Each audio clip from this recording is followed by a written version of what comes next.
जब थैनोस ने आधी आबादी खत्म कर दी तो उसके बाद एवेंजर्स का क्या हुआ? क्या उन्हें आखिरकार सबको वापस लाने का कोई तरीका मिल गया, या उनकी आखिरी उम्मीद भी एक बार फिर नाकाम हो गई? क्या होता अगर उनका इकलौता प्लान पूरी तरह से फेल हो जाता? पूरी दुनिया को बचाने के लिए सिर्फ एक ही मौका था और हर फैसले का मतलब या तो जीत हो सकती थी या फिर पूरी तबाही। क्या एवेंजर्स थैनोस को हमेशा के लिए हरा पाएंगे या सब कुछ हमेशा के लिए खो देंगे? एवेंजर्स एंड गेम की इस पूरी मूवी एक्सप्लेनेशन में यह जानने के लिए आखिर तक बने रहें। शुरू करने से पहले चैनल को सब्सक्राइब करना और भी मूवी एक्सप्लेनेशन के लिए नोटिफिकेशन बेल ऑन करना न भूलें। तो चलिए वीडियो शुरू करते हैं।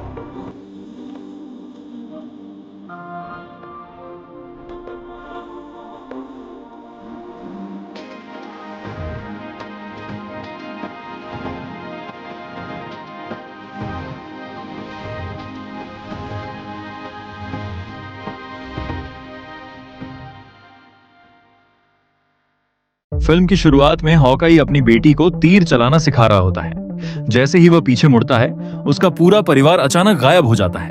उसे पता नहीं होता कि थैनोस के स्नैप ने आधी आबादी को खत्म कर दिया है।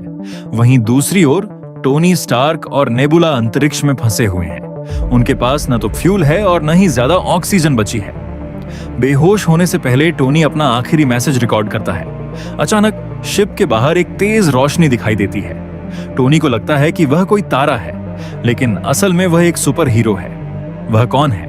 वह रहस्यमयी स्टार कैप्टन मार्वल है। कैप्टन मार्वल टोनी स्टार्क को बचाती है और उसे एवेंजर्स हेडक्वार्टर ले आती है। टीम टोनी से थैनोस के बारे में कोई सुराग मांगती है, लेकिन थका हुआ और गुस्से में होने के कारण वह आर्क रिएक्टर निकाल देता है और बेहोश हो जाता है। फिर कैप्टन मार्वल कहती है कि वह अकेले ही थैनोस का सामना कर सकती है। थॉर जागता है, स्टॉर्म ब्रेकर को बुलाता है और कुल्हाड़ी उसके चेहरे के पास से गुजरती है। वह जरा भी नहीं घबराती। इससे प्रभावित होकर थॉर मुस्कुराता है और कहता है, मुझे ये पसंद है। नेबुला थैनोस की लोकेशन बताती है और एवेंजर्स तुरंत वहाँ के लिए निकल पड़ते हैं। वहाँ पहुँचते ही कैप्टन अमेरिका आदेश देता है, चलो उस कमीने को सबक सिखाते हैं। आखिरी मिशन शुरू होता है। एक दूर के ग्रह पर थैनोस आदि दुनिया को खत्म करने के बाद शांति से रह रहा था। जब एवेंजर्स को आखिरकार वह मिल गया तो उन्होंने इन्फिनिटी स्टोन्स की मांग की। थैनोस ने बताया कि उसने स्टोन्स का इस्तेमाल खुद स्टोन्स को खत्म करने के लिए किया था, जिससे उसका हाथ बुरी तरह डैमेज हो गया था। ये जानकर कि स्नैप को पलटने का कोई तरीका नहीं है, थॉर ने तुरंत थैनोस का सिर काट दिया। 5 साल बाद भी दुनिया टूटी हुई थी। लोग आगे बढ़ने के लिए संघर्ष कर रहे थे, जबकि स्टीव रॉजर्स रिटायर हो चुके थे और आगे बढ़ने की सलाह दे रहे थे। फिर अचानक एक रहस्यमयी वैन खुली और एक भूला हुआ सुपर हीरो बाहर निकला। क्या ये हीरो एवेंजर्स की आखिरी उम्मीद हो सकता है? क्या हो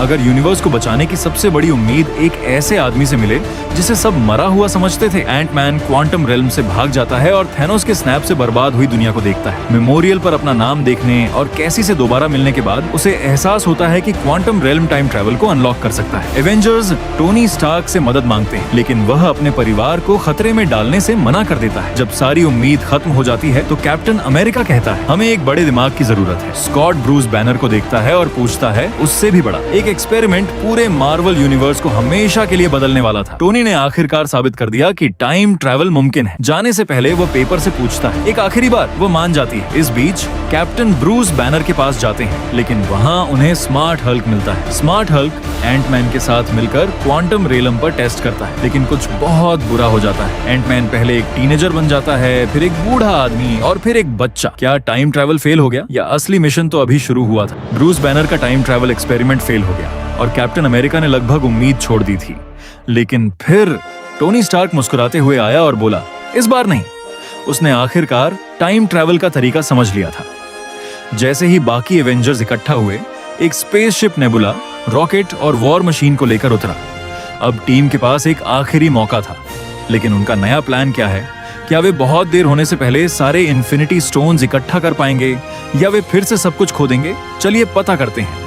हल्क थॉर को वापस लाने जाता है, लेकिन उसे थंडर का देवता पूरी तरह से बदला हुआ मिलता है। थॉर का वजन बढ़ गया है, वह सारा दिन वीडियो गेम खेलता रहता है और थानोस को रोकने में नाकाम रहने के बाद उसने सारी उम्मीद खो दी है। उसी समय ब्लैक विडो हॉकाई को ढूंढती है, जो बेरहम रोनिन बन गया है और बेरहमी से अपराधियों का शिकार कर रहा है। उसे वापस आने के लिए मनाने के बाद एवेंजर्स आखिरकार फिर से मिल जाते हैं। अब सबसे बड़ा सवाल ये है, क्या टाइम मशीन सच में सबको वापस लाएगी या एक गलत कदम से हालात और भी खराब हो जाएंगे? इस सीरीज को लाइक करें। अगर इस वीडियो को 1000 लाइक्स मिलते हैं तो मैं अगला पार्ट अपलोड करूंगा।